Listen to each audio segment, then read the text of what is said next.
U.S. President Donald Trump has denied suggestions that the strikes on Iran at the weekend were not effective, saying he will meet with the country next week. A ceasefire between Iran and Israel appears to be holding, despite both sides accusing the other of violating the truce in the hours immediately after it was announced. Now, while this story has been gripping headlines worldwide, there were also developments here at home, with the Government of National Unity marking a year since it was established. And Professor of World Politics Stephen Chan joins us in studio now to talk about some of these issues. Prof, a very good evening to you, and thank you so much for your time. Let's just start with the dramatic escalation between Iran and Israel and the U.S. entering the fray at the weekend. A lot of people looking to see whether that would have been the beginning or it would have marked the end. Now we know there is a ceasefire in place, with the U.S. president saying that it is holding. But how long do you see it hold? I think it will hold for a short time, the medium term. The long term is an open question. But both sides need to regroup. In other words, they don't have endless munitions, they don't have endless armaments. The Iranians certainly need to regroup. And the Americans need to inspect just how much damage they've caused. There are conflicting reports about that. But it would seem the Iranians smuggled out a lot of their equipment and a lot of their possibly enriched uranium before the strikes.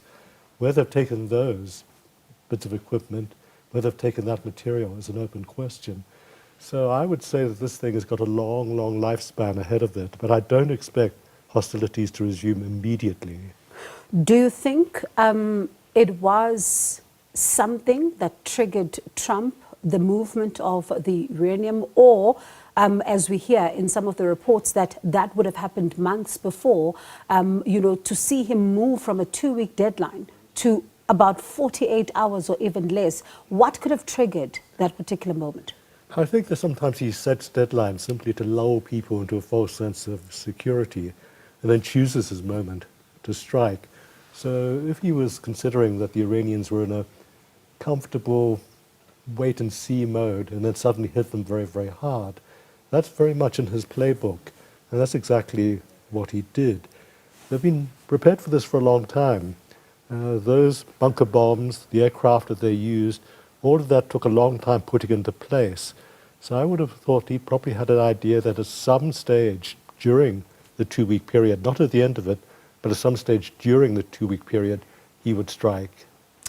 At face value, when you look at some of the intelligence that's coming out, of course, through various sources watching different media reporting on this, is that there is a view that the strikes may not have been as effective as he thought they would be, that they may have caused minimal damage, particularly to underground, not above ground. And he is disputing all of this and saying that, in fact, these were effective, as he calls them. What does it mean then to have this difference in opinion about the extent of the damage? No one actually knows the extent of the damage. The Iranians have just now admitted that serious damage was caused without actually quantifying what serious means. Even if the actual facilities were not destroyed, the centrifuges are extremely sensitive machines, and they could be very easily destabilized. So getting them back into working order would be quite a mammoth task. So one way or another, the nuclear program has been set back, but I think that the Iranians themselves might want to enter a negotiating frame now, so that if ever they do have some kind of nuclear program again, it's within agreed parameters. They can't take this pounding forever. When you look at their interceptor aircraft, for instance, they all date from 1970. They simply can't match what the Americans and the Israelis have got in the frame. They've got no latest generation armaments at all. So they would need to regroup, recalibrate, and basically rethink their defense posture. And it suits them right now to have this ceasefire so they can begin doing that process. Does it suit Israel?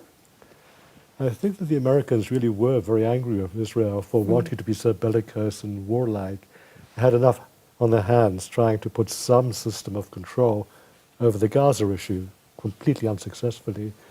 What you've got with Israel is a very, very hawk-like Minister of Defense, who's quite determined to take the war to as many quarters as possible. Now, the Americans can't afford to support a constantly expanding war, so they would want to recalibrate their options as well. And I think there would have been a lot of pressure from the Middle Eastern states, even Saudi Arabia, that once was an enemy of Iran, now sees the Middle East as a more integrated region. And having this kind of war going on is not in anybody's interest, neither the Gulf states nor Saudi Arabia. And in the long term, it won't be in the American interest to have the entire region inflamed.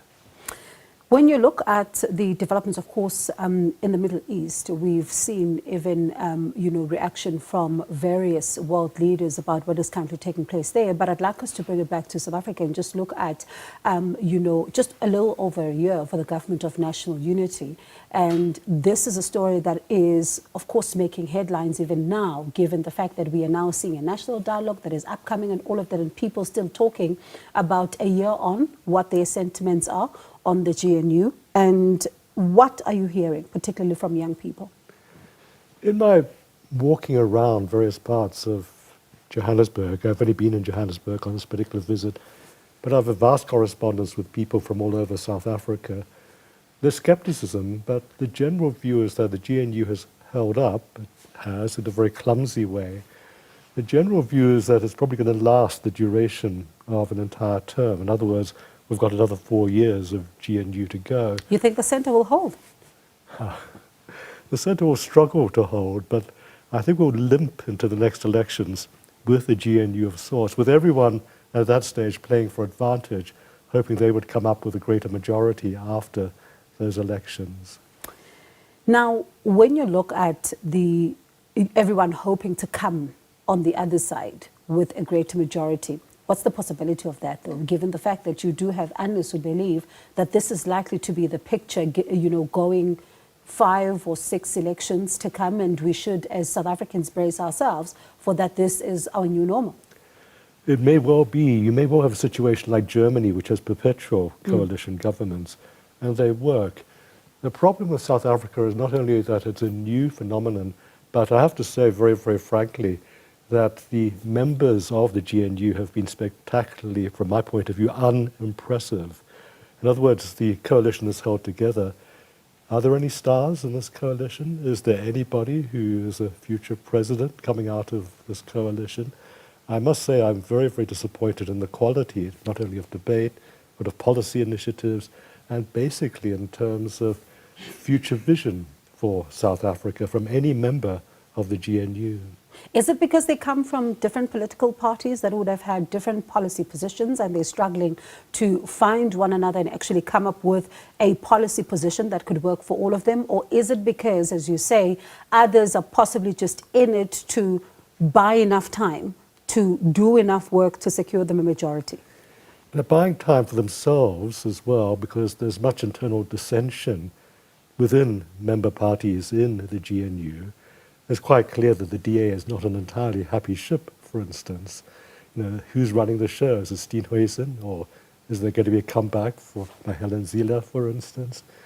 And neither of them, as far as I'm concerned, would make the kind of president of South Africa that could project South Africa onto the world stage. The kinds of policies that you would expect of a country, one of the 2 leading countries in sub-Saharan Africa, there's no sense of leadership of a continent there. And given the view of people like Donald Trump towards the continent of Africa, this place, not just South Africa, the whole continent needs a champion. Does anyone talk like a champion? Everyone's got this parochial view of little South Africa, but it's not little. It needs to punch above its weight, and it could have visions to develop internal policies far more dramatically, far more futuristically than what's happening right now. What about opposition parties, like, for example, the MK Party and the ructions that are currently taking place there? The MK Party is a hark back to the past. I don't think that anyone is going to completely forget that people like Zuma were involved so heavily in state capture, for instance, and that he appointed a number of very incompetent people to very, very strategic and important positions, so that parastatals, utility providers are still trying to recover from the meltdown of those years. You don't really have a national airline worth the name anymore, for instance, that basically was so mismanaged that South Africa has got no presence on the international aviation map. So being able to project means a very strong domestic base with working instruments, working institutions that can project themselves internationally. There's no vision from any of the parties, either in or outside the GNU, about that international projection of a national vision. No one's got a vision at all. Interesting, Prof. Thank you so much for coming through. And at least this time we're not speaking virtually, we're actually speaking physically. Thank you so much for coming to studio. That was Professor of World Politics, Stephen Chan.